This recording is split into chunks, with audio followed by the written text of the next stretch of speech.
listening to the Thornapple Valley Church podcast. Thank you for joining us. Our hope is for you to be encouraged and to connect with God during this message. If you'd like to know more about Thornapple Valley Church, visit tvcweb.com. Oh, happy Easter, everybody. Okay, well, you can do way better than that. I'm an insecure person. All right, let's try it again. Happy Easter, everybody. Happy Easter. Thank you. And just to clarify, I was not just in the basement, all right? That was hours ago. No, I'm just joking on that. Yeah, I was thinking after watching that amazing spoken word music combination where it talks about the last hours of the life of Jesus, how incredibly hard it was for Jesus. I mean, unbelievably hard, how difficult it was. Of course, if you've read the Gospels, you know that really Jesus' entire ministry, so much of his life was just hard. It's like everywhere he went, people were pushing back. People were angry with him. People were trying to undermine anything that he might try to accomplish in any way good. And it's not like Jesus was out partying and just doing stuff to make himself happy. He was actually out doing good. The Bible says in Acts chapter 10, verse 38, Jesus went around doing good and healing all who were oppressed by the devil, for God was with him. So Jesus the Son and God the Father were going out all over the place, and they're doing good. They're bringing healing to people. They're setting people free. And yet time and time again, what he gets is pushback and hurtful things. I mean, even one of his own disciples, after he had risen from the dead, you know his name, Thomas. Thomas is like, I'm not buying that he's really risen. That had to hurt. All this stuff come in his direction. And I was wondering, and I don't know this because Scripture doesn't tell us this, but I was wondering if Jesus maybe ever thought or uttered the words, I just can't please you. I just can't make you happy. Now, these are words that have been uttered by all of us. I could ask, have any of you ever said, I just can't please you, I can't make you happy? I don't even have to do that because you've all done that. We've done that about our boss. I just can't make my stinking boss happy. He's always complaining about. We say it about our employees. They just are never happy. We say it about people that we work with. Kids say it about their parents. I can't make them happy. I try to be a decent kid, and all they do is find fault with me. And husbands and wives say it about each other, back and forth. It's said all the time. It's like this thing in us. We feel like we try, we do our best, but we can't please people. And then, because that's true, then comes the hurt and the disappointment. I cannot win with you. No matter what I do, I cannot win with you. And I think, and you can disagree with me on this if you'd like, but I think that is a reasonable description of what happens in family on a fairly regular basis. I'm not saying all the time. I'm not saying it's there all the time. But I think it's a reasonable description of what happens in family on a pretty regular basis. Of course, we don't show that to the public, right? I mean, we don't go out and act like that's the thing that's really happening. But it is. Behind closed doors, back there where people don't see, there's a lot of this. I just can't please you. No matter what I do, it's there. But, as I said, we're not going to talk about it. So we're going to try to take pictures of the family. And I always think this is hilarious. And many of you will be frustrated with me for even saying this, but I think sometimes families try to take pictures and they want them to look like they really aren't, which means they want them to look good or something, you know, and it never works out. And I don't know, would anybody agree with me that some family pictures probably should never be taken and at the very least should never be posted on the internet? I mean, you just do a little cruising. Let me just show you a couple. Here's one I saw. I'm just wondering about this picture. Here's a happy couple with their 6 monkeys. I don't even know what to say about this picture, right? This is a family portrait. But here's one which will really get you. This is a woman who just gave birth to a baby in an inflatable tub. And there at the blood and afterbirth, the whole family just climbed in and joined her. What do you say to that? I mean, is that unbelievable or what? And then they snapped a picture for posterity's sake. Joel, the guy that was just up here talking about me, he told me yesterday, he said, you shouldn't even show that picture. Well, that guaranteed I would show it every service. And he's like, it made me want to throw up. I'm like, you're a sissy. Cows eat the afterbirth. They don't just bathe in it.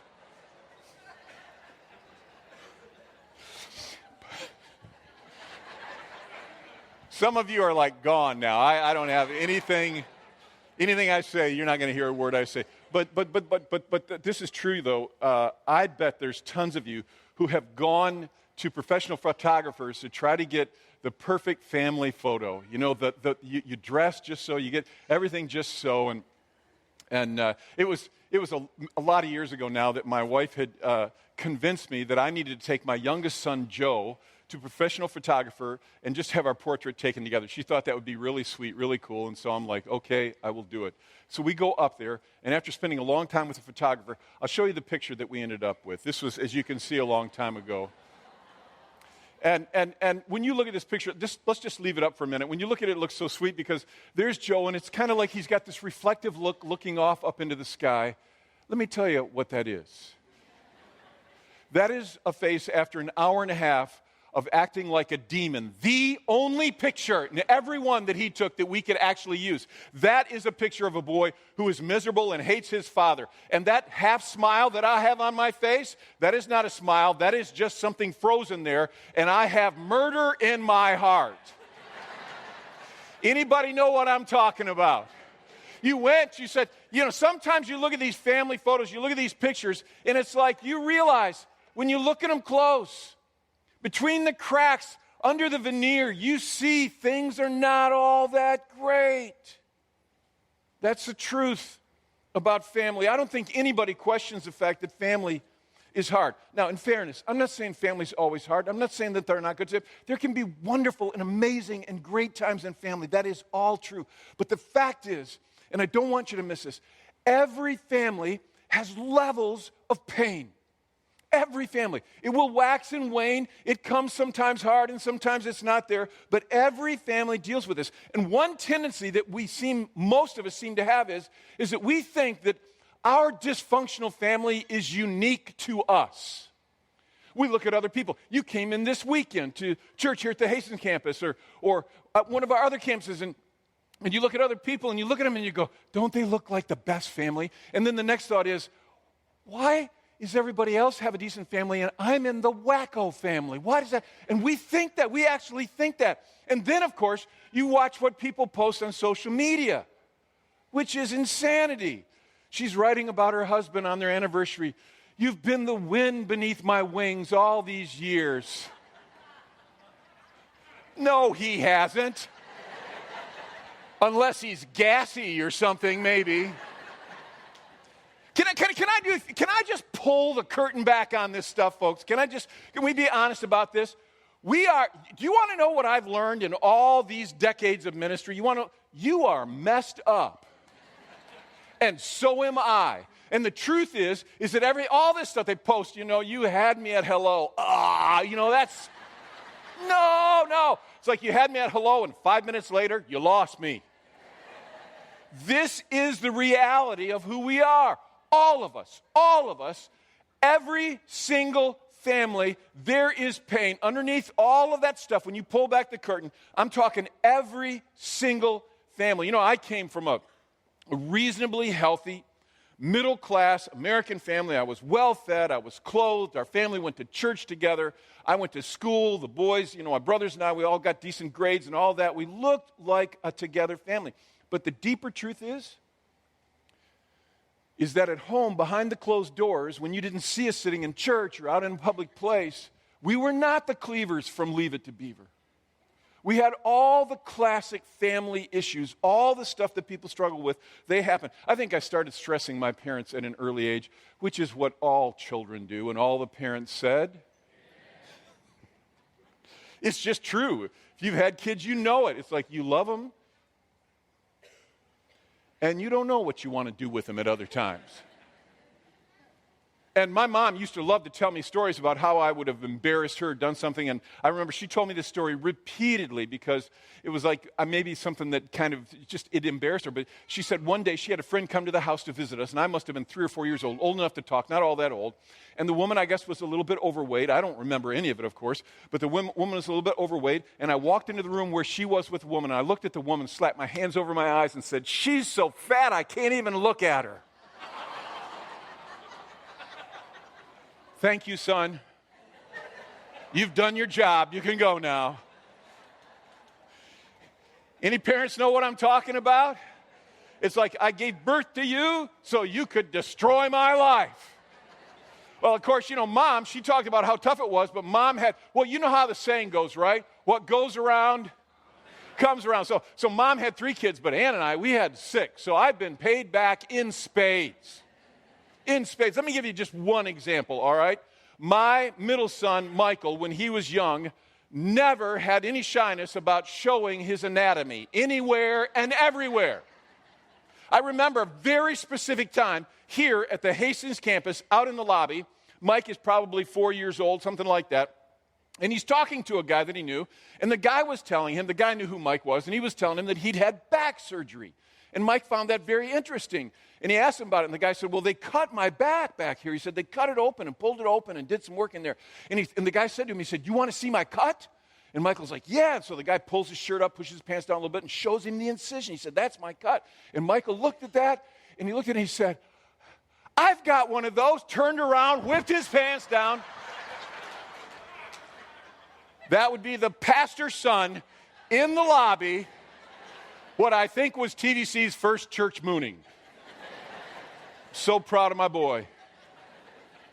But kids do that to you. Would you agree with that? They do that. They embarrass you. This kind of stuff happens. In my family of origin, the family that I was raised in, we were, like all families, screwed up. But you wouldn't have known that looking at us. If you'd have seen us sitting in the Arnett pew at the First Baptist Church in Howell, Michigan, you would have never thought that about us. If you would have seen us around in the neighborhood, or if you would have seen us around in town together, you would have never thought that. But we were screwed up. Like every other family. But you don't talk about it. You never talk about it. You don't say anything. At my dad's funeral 20-some years ago, I did not stand up and say, "Let me tell you about the hurt that I experienced from his ongoing struggle with anger. How there were so many times that I wished I was anywhere but there. I wished I was anyone but me. And I wished that I had not spent so much of my life trying to prove that he was wrong. I am not a failure." But I did not stand up and say that at my dad's funeral. And some years later, when my mom passed away, I did not stand up at her funeral and say, "Let me tell you how she had this annoying habit of making these sideways criticisms with a syrupy, sweet voice and a smile attached to it that came in like a dagger into your heart." I did not get up and say that stuff because you don't do that. And my kids will have lots of ammunition that they could use at whatever memorial service may be for me when I die. But I'm almost sure that they will not do that because you don't do that. But it is there. Every single family has a mess. Every single family. Actually, this is the truth about us, is that we are broken. And I think it's impossible for us to be a normal family. We are all dysfunctional, all of us, every single one. Folks, this right here, this is us. Not the perfect family portrait of mom and dad and the kids and everybody holding hands looking wonderful, but scarred and tattered and torn and burned and muddied and damaged. This is what real family looks like. This is us, all of us. And we may think the people around us look really good, and we may think there's nothing there in their lives, but it is all of us. We struggle with this. And then what happens, because there is this, is that we have inside us this kind of disappointment, this sadness. Why can't my marriage look like these people over here who always seem to be holding hands and feeling happy? Why can't my relationship with my kids be like with these people who seem so normal and so okay? And though we don't talk about it, and we don't even own it for the most part, many of us live in what Thoreau talked about, a sort of quiet desperation. A quiet desperation on the inside. We just feel like, why is this? Why am I in this family? Oh, we're smiling on the outside. People say, when you walked into church this weekend, people, hey, how you doing? What did you say? Huh? What'd you say? Good. Great. Even if your life sucks, you say good. And we don't want people to really tell us the truth. Come on, is that right? It's like somebody comes up to you, like, hey, how you doing? They're like, oh, my life is horrible. Good seeing you. God bless you. We don't even want to hear it. But you look around you and it's like everybody seems to be doing good and your life seems to stink, but nobody's talking about it. This is quiet death. The facts are undeniable. Now, you may have come in smiling and you do have good days. And maybe today is a good day, but many of us, we worry. Will tomorrow be another day when a bombshell drops and something bad happens? Some snide, snarky comment is made that blows my heart into pieces, and then it takes me days to recover from. We live with this sort of quiet. We've had so many hurts, so many discouragements in the place that should be our refuge, our home, from the people who should be our greatest champions, our cheerleaders, our supporters, our family, that it leaves many of us in a place quiet desperation. Again, not every minute, not all the time, but far more than you would think, because we don't talk about it and we don't own the fact that this is us, that we are a mess, that we are a wreck. We don't acknowledge it, but it is there, and it is to you. Actually, this is to every one of us, because everybody in here, I don't care how good you look. Just look around you. These people look good. But here's the secret. They're screwed up. In fact, why don't you just turn to the person next to you and say, you're screwed up, or you're a mess, or you just put your words in you want.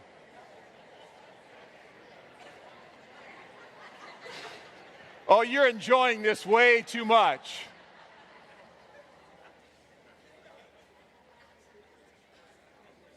So it's to every one of you. Every one of you, that I want to say on this Easter 2019, and I believe this with all my heart, that there is hope for us.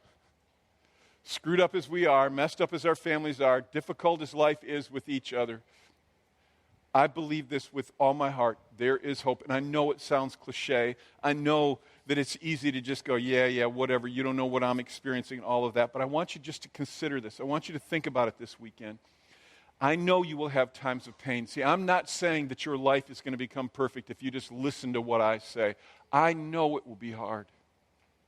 But I am of the absolute conviction that you can walk through your life without a perpetual limp because of the brokenness and the pain in your family. I believe this with all my heart. And I'm not saying this lightly. I'm not just saying it in a fanciful way. I believe this because of the very thing that we've been celebrating this weekend, that Jesus Christ came and offered up himself for us in his love for us. God's amazing love says, I will come to you even in your brokenness, and I will give myself for you. And I know some of you are saying, come on, Jeff, I'm here because somebody asked me to come. I'm not even sure I believe in God, and I respect your honesty. But I want you just to think about this. This is all I ask, just think about this. If it is even remotely true that there could be a God and that God loves and cares about us, would you agree that that changes everything? It does. It changes everything. It makes what seems beyond possible possible. It changes what families can be or what families can look like. And I want to say to you, I believe that there is hope. To the couples who are listening to me right now, and maybe one of you, maybe both of you are thinking, I think the only way up is out. I just want to say to you, I think there is hope. I think there is hope. You can't make your husband or wife do or be whatever you want them to do or be, but I will tell you something. You would be amazed at what God can do in you. To the parents who think that your heart's going to explode from the growing chasm between you and your child because of the way they've been behaving and you can't seem to get through to them and talk to them. I just want to say to you, I actually believe with all my heart, and I've even experienced this in so many ways, there is hope. Because of what Jesus Christ has done. If we will let it be, it changes everything. You know, at one point, Jesus is trying to convince people to understand what he had come to do. He's in a synagogue with people there. He'd been doing miracles. And so at one point, somebody brings a scroll over to him from the book of Isaiah, where in chapter 61, Isaiah was prophesying. And Jesus begins to read this. And let's take a look at this scripture. Jesus said, "The Spirit of the Lord is on me because he has anointed me to preach." Would you say it with me? Good news. Good news to the poor. He sent me to proclaim freedom for the prisoners, recovery of sight for the blind, to release the oppressed, to proclaim the year of the Lord's favor. And then he rolled the scroll back up and he gave it to the attendant. He sat down. Remember, he'd become incredibly popular. People knew who he was, what he'd been doing. And it says, the eyes of everyone in the synagogue were fastened on him. And he began by saying to them, Today this scripture is fulfilled in your hearing. In other words, today I have come to bring this stuff that Isaiah was talking about, freedom. I mean, the imagery here is incredible. Think about it. Freedom from bondage and locks broken and chains loosed from you and cell doors open where you experience freedom like you've never had. Vision where you've lost sight and you can't seem to see beyond the pain and the difficulty in your life. All that is there. And Jesus is saying, if you will trust me, you don't have to limp your whole life. I will help you. And to be clear, Jesus never promises that there won't be pain. Anytime you put two broken people in a house together, there's going to be pain. Come on, is that true? Anytime you get that, there's going to be. He never promised that there would be no pain, that you could find freedom to rise above and never experience any pain or difficulty. That's not what he was describing. What he was saying is that what you can experience is something that is so far deep down in you that even though there's brokenness and pain in your family, there is a well of something rich and good and stronger inside you. And even through the difficulty, you have something that is bigger and better. This makes me think about a part out of the epic story. Many of you are familiar with it because maybe you've seen the movie, but written by J.R.R. Tolkien, called The Lord of the Rings. And in that story, at the very least, if you've seen the movies, you know that there's a character who has a great deal of responsibility, a great deal of authority. His name is, anybody tell me? Gandalf. Gandalf, you know it. Gandalf's this amazing character throughout the story of The Lord of the Rings. Well, where we're going to step into the story is where the story has reached maybe the worst place of all. Everything seems hopeless. Evil is winning. Evil appears to have actually won. And now he's in a quiet place speaking with a young hobbit named Pippin.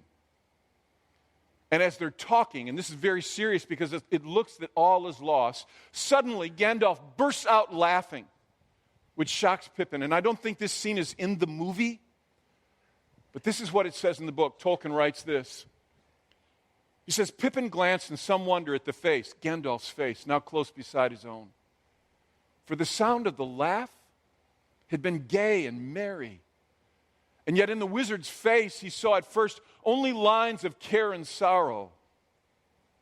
Though, as he looked more intently, he perceived that under all there was a great joy, a fountain of mirth enough to set a kingdom laughing were it to gush forth. In other words, underneath all the strain and the pain, there was something that Pippin just caught a glimpse of there. It's this fountain of joy. Now, I know some of you are saying, Jeff, you are aware that that's a book of fiction, right? I thought you were talking about what you believe is real for us.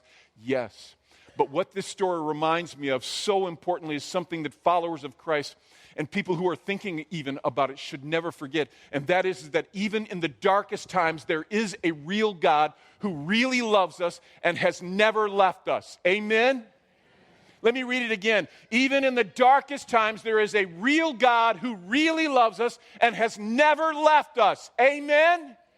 Whatever you're experiencing, whatever pain, whatever mud, whatever stuff is slung your way, there's something when you are connected with God that is like a fountain of joy that cannot be forever contained, and it is in your life. And you will experience pain and you will experience difficulty, but there's something in you that knows that there is someone in you who is bigger than all that. And this is not the end, and this is not all there is. And this is so incredibly important.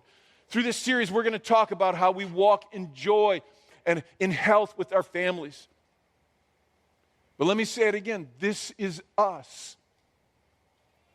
And it's not going to change as long as you're alive. Whatever your family, however it comprised of, if you're single with some kids, or you're married, or your grandparents, and whatever it is, this is us. Family is messy, and family is painful at times, and family is broken.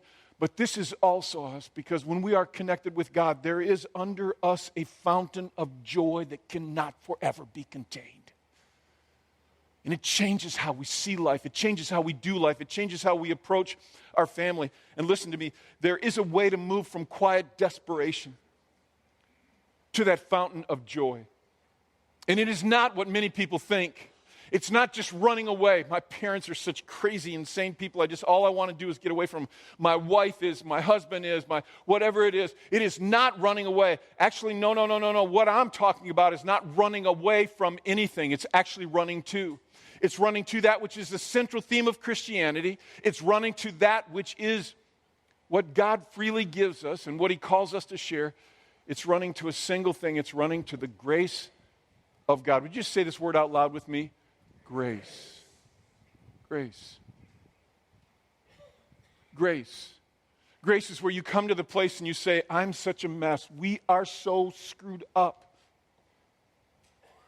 And I cannot fix this. I cannot make it better. I don't even know what to do with it.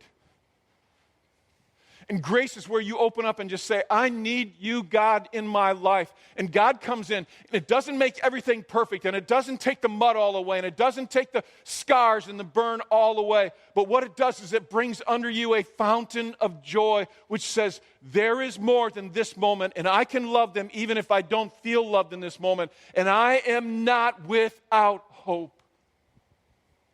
Let me give you a simple definition of grace. Grace is simply undeserved and unearned favor.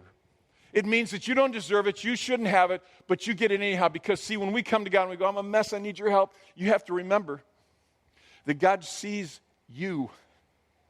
Remember when I said earlier, you're screwed up? I know some of you are mad at me right now. I went to church so the guy could tell me I'm screwed up. Well, if you needed me to tell you that, you're delusional anyhow, all right? But you are.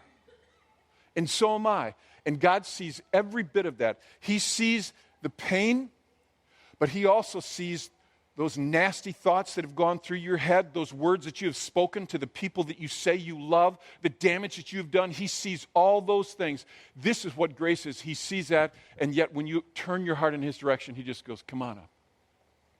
Come on up. I love you right where you are. Come on up. That is grace. Undeserved, unearned favor from God. And this is really simple. When we do that, what happens is we move from the place where we're actually trying to be God to now we're just saying, I need you, I need your help, I cannot make it without you. And so we open up our hearts and we receive His grace, and it changes how we do life. It changes how we do family. It changes everything. Listen, some of you listening to this, you're so tired. You're just tired. You're tired from trying to fix it. You're tired from trying to make everything good and make it all happen. You're just weary by all this. And I'm telling you, I don't think it's simple. Family is never simple, but I think you don't have to walk with the limp all of your life. And I don't think you have to run from your family. I think you can actually live with a fountain of joy underneath you that sometimes it seems like the face looks like it's filled with lines of worry and care, but underneath there is a fountain. There's a fountain of joy. There's a simple formula for how this actually works, this idea of grace, and this is what it looks like, is that grace received plus grace given equals hope for us. Grace received and grace given. Now, this doesn't guarantee everybody in your family is going to climb on board with it and like it and respond to it and all that. But what it means is that when you receive the grace of God, when you give the grace of God in your family, it places you over a fountain of joy. Something changes in you. And some of us desperately need to hear this. And really what this is about, let me tell you what this is about. This is about letting go, all right? Because here's the deal.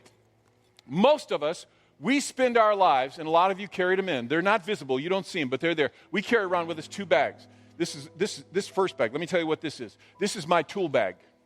This is my tools that I use to fix everything in life. And this is a huge and important bag to me because when I come up against struggles, I don't just sit back. I get after them. I'm going to kick that door down. I'm going to make it happen. I'm going to fix it. I'm going to do whatever it takes. The only trouble is, of course, it's not working too well. This bag, on the other hand, this is a bag that I carry around with me that has all the wounds and all the pains and all the things she said to me, all the things that he did to me, all the pain that's wrenched me in my life from family and people around me. And we carry these bags with us and they weigh us down. And this is what this idea of grace, this is what it's about, is that first you have to let go of your bag of tools, which is so hard. It is so hard because we love our tools and we've been told from an early age, you fix this, you take care of this, you're smart, you can do this, you handle this. And this is an attitude many of us have. I got this, I got this, I got this. Only trouble is, have you noticed you don't got this? And what happens is that when you finally say, you know what, I cannot do this, I cannot keep hanging on to this, and you let go of this, what happens is you let go of trying to fix everything yourself. Now, you still have to work in life, but you've changed from this being God to that being God. And so you let go of this thing. You just say, I'm going to let go of the tools. I cannot fix this. I cannot make it right. And you open up your hand and you receive the grace of God. And I am telling you, this changes so much. Do you know who needs to hear this about this bag? Every single person in this room. Every single person watching online, anybody in any of our campuses, we all need to hear this. Whether you're far from God or whether you would say, Jeff, I go to church on a regular basis. I volunteer, I serve. I don't care. Here's what I've noticed about this bag, is that I will come to God and say, I am broken. I cannot fix this. I need your help. And I let go of the bag and I turn my hand up and receive his grace. But then a couple days later, I come back over to that bag and I find myself inching down towards it. Anybody know what I'm talking about? And then pretty soon I got it in my hand again and I'm carrying it around. I'm going to fix this. I'm going to take care of this. I got this. No. This is how you receive grace, is you let go of your bag of tricks. You let go of all your tools and you just say, I cannot do this. First, I come to you and I receive your grace. And then, this is what Jesus teaches. It's so simple, really. Then, you got to let go of these hurts and wounds. And the same grace that you receive from God, now you give to the people in your family. Not because they said, oh, I'm so sorry, and I'll never do that again. Not because they've changed your ways, not because they figured, but because God gave you grace freely, now you give it freely to the people in your family. And if you think this bag, the tools, was hard to let go of, this is unbelievable. Right now, some of you are saying, Jeff, you think I can let go of this bag? You have no idea what he did to me when I was a child. You think I can let go of this bag? You have no idea what my wife did when she betrayed me, when she violated our vows, when she damaged me and broke my soul. You have no idea. And you know what? You are right. I have no idea what you've been through. I cannot speak to that, but I can tell you about this bag. It is filled with poison. And the longer you carry it, it is hooked up to you and it keeps seeping into your soul and it destroys you. Come on, are you listening to me? This bag is cancer to your life.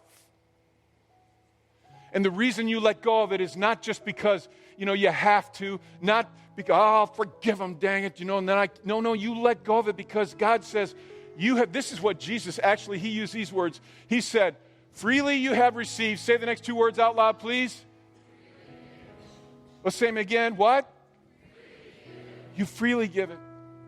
So you turn your hand up and you receive his grace, and then you let go of your wounds and your hurts, and you reach out to your family. Some of you are saying, but if you knew how my wife has hurt me lately, if you knew my husband, if you knew my kid, I don't know. I just know he would not call us to do that which we cannot do. We lift one hand up and receive his grace, and then we use one to give grace to people around us. And this starts first by building this relationship with God, by letting go of this, by saying, I need you, I'm broken. So can I just ask, is that you? Now, I don't care if you are a regular church attender. I don't care if you go to church here or somewhere else. You volunteer, you help people, you're a nice person. If you've been hanging on to your tool bag, if you've been hanging on to your wounds, if you are far from God, I think maybe Easter 2019 is the day for you to turn and come back and say, God, I have to come back to you. I need to recommit my life to you. Or maybe you've never made the decision to follow him and you need to do that today. I would love to pray with you, and we'll do that in just a moment. But here's my promise. We never, when I gave my life to Christ when I was fairly young, and when I did that in our church, you had to stand up and walk down to the front. It was like walking the Green Mile. We don't do that. We don't embarrass you. We don't call you out or anything like that. But if you want to pray, if you want to give your heart to Christ, you can do that, and you can do that today. If you need to come back to God, you can do that today. So would everybody do this? Just bow your heads, please, out of respect for others. Close your eyes. This is just for spirit of anonymity for people who are here. If that's you, and you need to make the decision to come back to God, or to give your heart to Christ for the first time, would you just lift your hand and make eye contact with me, and then you can put it back down. Again, I don't call you out, but I think sometimes it's really important for people just to do that. If that's you, just lift your hand up and make eye contact with me. Okay, awesome. Yes, ma'am, thank you. Who else? If that's you, just wave it at me, all right? I see you. If we haven't made eye contact, just kind of wave your hand at me. Yes, sir, awesome. Who else? If that's you. It's a good step for you to kind of move that far out. Again, I won't call you up or out or anything like that. But if that's you, all right, yes, sir. Yes, sir. Who else? Just lift your hand up if that's you. You say, man, I need to come back to God, or I want to make the decision. All right, awesome. I am ready to give my life to Christ. You don't even have to understand it all. You're just saying, all right in here. Yeah, I see you. Okay, good. Who else? Don't miss this if God's speaking to you. This is your time, your moment. Anybody else? Last call. Over here? Okay. Heads bowed, please. Eyes closed. Those of you who lifted your hands, and maybe there are some who didn't lift their hands, but you want to pray this, you still can. So now this is just you talking to God, just saying, God, I ask you to come in and take charge of my life. Just say that to him on the inside. I'm asking you, don't have to do it out loud. I'm asking you to come in and take charge of my life and tell him, I give you my heart. I give you my heart. I believe in you, Jesus. And I know you don't understand it all. Nobody does. But you've experienced his hand touching you today. Inside, you know. So just say to him, I give you my heart. I believe. Come in and take charge of my life. Just do that right now.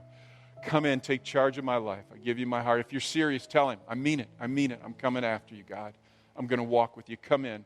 I receive your grace. And if you did that, we pray for every person who prayed that prayer that their heart will grow and expand and be everything you want it to be, God, in their life. May they experience your touch in powerful ways. And all the rest of us just say, oh, this is amazing. Yay, God, for people who make decisions for Christ. Yay, God, for that.